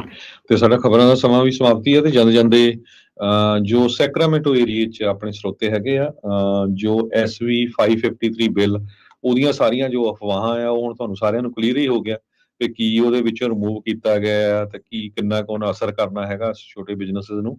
ਸੋ ਹਜੇ ਵੀ ਬਹੁਤ ਜਿਹੜੇ ਆ ਵੱਡੀ ਗਿਣਤੀ ਦੇ ਵਿੱਚ ਜਿਹੜੇ ਆਪਣੇ ਪ੍ਰੋਟੈਸਟਰ ਸੀਗੇ ਭੈਣ ਭਰਾ, ਉਹ ਕੱਲੇ ਅਸੈਂਬਲੀ ਮੈਂਬਰ ਦੇ ਜਾਂ ਅਸੈਂਬਲੀ ਵੂਮੈਨ ਜਿਹੜੀ ਹੈਗੀ ਆ ਉਹਨਾਂ ਦੇ ਆਫਿਸ ਦੇ ਵਿੱਚ ਜਾ ਰਹੇ ਆ। ਅੱਜ ਫੇਰ ਉਹਨਾਂ ਨੇ 2 ਵਜੇ 5 ਜਾਂ 6 ਦੇ ਕਰੀਬ ਅਸੈਂਬਲੀ ਮੈਂਬਰਸ ਆ ਉਹਨਾਂ ਨੂੰ ਸੈਕਰਾਮੈਂਟੋ ਕੈਪੀਟਲ 'ਚ ਮਿਲਣਾ ਹੈ। ਤੇ ਜੋ ਸੈਕਰਾਮੈਂਟੋ ਏਰੀਆ ਦੇ ਲੋਕਲ ਬੰਦੇ ਹੈਗੇ ਆ ਉਹ ਉਹਨਾਂ ਨੂੰ ਜ਼ਰੂਰ 1:30 ਵਜੇ ਕਹਿੰਦੇ ਉਹਨਾਂ ਨੇ ਸੈਕਰਾਮੈਂਟੋ ਜੋ ਵੈਸਟ ਸੈਕਰਾਮੈਂਟੋ ਗੁਰਦੁਆਰਾ ਸਾਹਿਬ ਆ ਉੱਥੇ ਇਕੱਠੇ ਹੋਣਾ, ਉੱਥੋਂ ਉਹਨੀ ਕਾਰਪੂਲ ਕਰਕੇ ਜਾਣਾ ਕਿਉਂਕਿ ਕਈ ਵਾਰੀ ਪਾਰਕਿੰਗ ਨਹੀਂ ਮਿਲਦੀ। ਤੇ ਜੇ ਜਾ ਸਕਦੇ ਜਿੰਨੇ ਵੀ ਵੱਧ ਤੋਂ ਵੱਧ ਪਹੁੰਚੋ ਉਹਨਾਂ ਨੂੰ ਜੁਆਇਨ ਕਰੋ। 1:30 ਵਜੇ ਉਹਨੇ ਇਕੱਠੇ ਹੋਣਾ ਤੇ 2 ਵਜੇ ਉਹਨਾਂ ਨੇ ਮਿਲਣਾ ਹੈਗਾ, ਸ਼ੁਰੂ ਕਰਨਾ ਹੈ 2-3 ਘੰਟੇ ਉਹ 4 ਜਾਂ 5 ਦੇ ਕਰੀਬ ਅਸੈਂਬਲੀ ਮੈਂਬਰਸ ਨੂੰ ਮਿਲਣਾ ਹੈ ਵੀ ਭਾਈ ਇਹ ਸਾਨੂੰ ਜਿਹੜਾ ਇੰਨਾ ਜ਼ਿਆਦਾ ਹਰਟ ਕਰ ਰਿਹਾ ਹੈਗਾ, ਸੋ ਇਸ ਬਿੱਲ ਨੂੰ ਜਿਹੜਾ ਪਾਸ ਨਾ ਕੀਤਾ ਜਾਵੇ। ਤੇ ਉਹਦੇ ਬਾਰੇ ਜੇ ਕੋਈ ਜਾਣਕਾਰੀ ਲੈਣੀ ਹੋਈ ਤਾਂ ਤੁਸੀਂ ਡਾਕਟਰ ਹਰਮਿੰਦਰ ਸਿੰਘ ਹੋਣਾ ਨੂੰ ਕਾਲ ਕਰ ਲਿਓ। ਬਹੁਤੇ ਕੋ ਸਾਰਿਆਂ ਦਾ ਉਹਨਾਂ ਦਾ ਨੰਬਰ ਹੈਗਾ ਹੀ ਆ, ਜੇ ਨਾ ਵੀ ਹੋਇਆ ਤਾਂ ਤੁਸੀਂ ਪੰਜਾਬੀ ਰੇਡੀਓ USA ਕਾਲ ਕਰ ਲਿਓ, ਫਿਰ ਆਪਾਂ ਤੁਹਾਨੂੰ ਉਹਨਾਂ ਦਾ ਨੰਬਰ ਦੇ ਦਾਂਗੇ ਜੀ। ਹੁਣ ਲੈਂਦੇ ਜੀ ਇਜਾਜ਼ਤ। ਇਸ ਤੋਂ ਅਗਲਾ ਪ੍ਰੋਗਰਾਮ ਮਸੂਦ ਮੱਲੀ ਹੋਣਾ ਦਾ, ਮੈਂ ਆਵਾਂਗਾ ਨਾਲ ਹਨੇਰੀਆਂ ਦੇ। ਉਸ ਤੋਂ ਬਾਅਦ 'ਚ ਨਜ਼ਰੀਆ ਪ੍ਰੋਗਰਾਮ 11:30 ਤੋਂ 1 ਵਜੇ, 1 ਤੋਂ 2 ਕੁਝ ਗੱਲਾਂ, ਕੁਝ 1 ਤੋਂ ਸੌਰੀ ਜੀ 2:30 ਵਜੇ ਤੱਕ ਕੁਝ ਗੱਲਾਂ ਕੁਝ ਗੀਤ, 2:30 ਵਜੇ ਰਿਸ਼ਤੇ 3 ਤੋਂ 4 ਪੰਜਾਬੀ ਟੈਕ ਟਾਕ ਸਾਂਝੀ ਸੱਥ ਦੇ ਵਿੱਚ ਉਹਦੇ ਬਾਰੇ ਟੈਕਨੋਲੋਜੀ ਬਾਰੇ ਗੱਲਬਾਤ। ਤੇ ਫਿਰ 4 ਤੋਂ 5:30 ਦੇਸੋਂ ਪਰਦੇਸ, 5:40 ਅਪਡੇਟ ਕੈਲੀਫੋਰਨੀਆ, 6 ਤੋਂ 8 ਗੁਰਬਾਣੀ ਦੇ ਸ਼ਾਮ ਦੇ ਦੀਵਾਨ ਸਰਵਣ ਕਰਾਂਗੇ। 8 ਤੋਂ 8:30 ਦੇ ਵਿੱਚ ਪ੍ਰੋਗਰਾਮ ਖਬਰ ਤੇ ਨਜ਼ਰ ਦੀਪਕ ਸ਼ਰਮਾ ਜਨਾਰਥਲ ਹੋਣਾ ਦੇ ਨਾਲ। ਤੇ 8:30 ਤੋਂ ਲੈ ਕੇ 10 ਵਜੇ ਤੱਕ ਮਸੂਦ ਮਲੀ ਹੋਣਾ ਦਾ ਦੂਸਰਾ ਪ੍ਰੋਗਰਾਮ ਕਦੀ ਤੇ ਹੱਸ ਬੋਲਵੇ, ਉਹ ਜਿਹੜਾ ਉਹ ਪੇਸ਼ ਕੀਤਾ ਜਾਊਗਾ। ਲਗਾਤਾਰ ਪ੍ਰੋਗਰਾਮ ਚੱਲਦੇ ਰਹਿਣਗੇ, ਤੁਸੀਂ ਜੁੜੇ ਰਹਿਣਾ ਹੈ ਪੰਜਾਬੀ ਰੇਡੀਓ USA ਦੇ ਨਾਲ। ਹੁਣ ਲੈਂਦੇ ਆ ਜੀ ਇਜਾਜ਼ਤ। ਸਾਡੇ ਦੋਨਾਂ ਵੱਲੋਂ ਤੁਹਾਨੂੰ ਸਭ ਨੂੰ ਪਿਆਰ ਸਤਿਕਾਰ ਸਨੇਗੀ ਜੀ। ਸਤਿ ਸ੍ਰੀ ਅਕਾਲ। ਜਿਉਂਦੇ ਵਾਸਤੇ ਰਹੋ, ਹੱਸਦੇ ਖੇਡਦੇ ਰਹੋ, ਸੁਣਦੇ ਰਹੋ, ਦੇਖਦੇ ਰਹੋ ਪੰਜਾਬੀ ਰੇਡੀਓ USA।